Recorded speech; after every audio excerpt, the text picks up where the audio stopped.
are talking about The Vigil. This one is written and directed by Keith Thomas. And it's essentially a kind of demonic slash haunted house movie, but from the viewpoint of the Jewish community. Now, I'll profess, before I go into this review, I know very little about Jewish faith, to be honest with you. I myself am an atheist, so there's not much I know about most faiths, to be honest with you, but in particular, the Jewish faith I know very little about. But anyway, it focuses on this particular guy who is obviously a Jewish guy, but he has had a run of bad luck and has had some tragedy in his life. He is struggling for money, and he is hired to essentially watch a vigil over the body of an elderly man who has passed away. I suppose this is obviously part of, like I said, I'm assuming this is kind of something that they do in the kind of the Jewish faith, but so he essentially has to kind of watch vigil over this kind of body for a night. Whilst the elderly widow is kind of upstairs and things like this. And I think it's symbolic to kind of protect the soul and that kind of stuff. However, when he's there seems to be a malevolent presence within this particular house. The gentleman who passed away may well have had some dealings with some type of demonic forces, which now has transferred onto this guy. What will happen? You have to watch the movie to find out. Now, we have had Jewish-based horror movies before. There's a couple involving kind of golems, for example. But this one was kind of more in the line of a haunted house style kind of movie. And let me tell you, on the plus side of this was actually quite a creepy movie. This kind of almost takes cues from the James Wan style of kind of the dark house haunted horror movies that he's so famous for. And I think that although this one's a little bit more low-key and kind of a slow burn, but it really has a slow, kind of macabre atmosphere. The thing that really stood out for me here was the sound design. To be honest with you, the sound design in this movie was so on point, it really enhanced essentially every scene.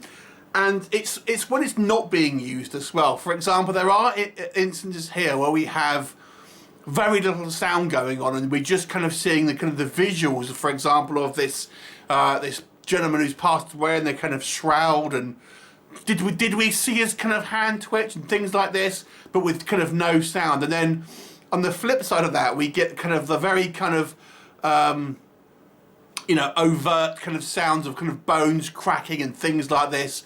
And it really does add an extra level into this movie, which has got fantastic cinematography and really captures this kind of only a relatively small house, but it really makes it feel like it's this dark and menacing place. And, it tries to avoid some of the kind of the criticisms of horror movies. Why doesn't the guy leave? Well, the guy's obviously had a bit of a rough life, as I said. So he's on medication, which he knows gives him hallucinations. So he's assuming that it's hallucinations. And the movie almost ponders, is it really, hallucinations? Or is there really something going on?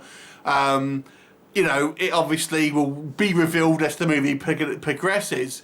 But I have to say, although this is not really like an effects-laden film, the ones that we do see are very, very effective. I thought the acting was very good. Our main character really feels like he's very kind of close to the edge of sanity, and I think he does a good job of really making you feel the kind of the mental anguish that this kind of like this character is going through, even before we get to the kind of the spooky stuff.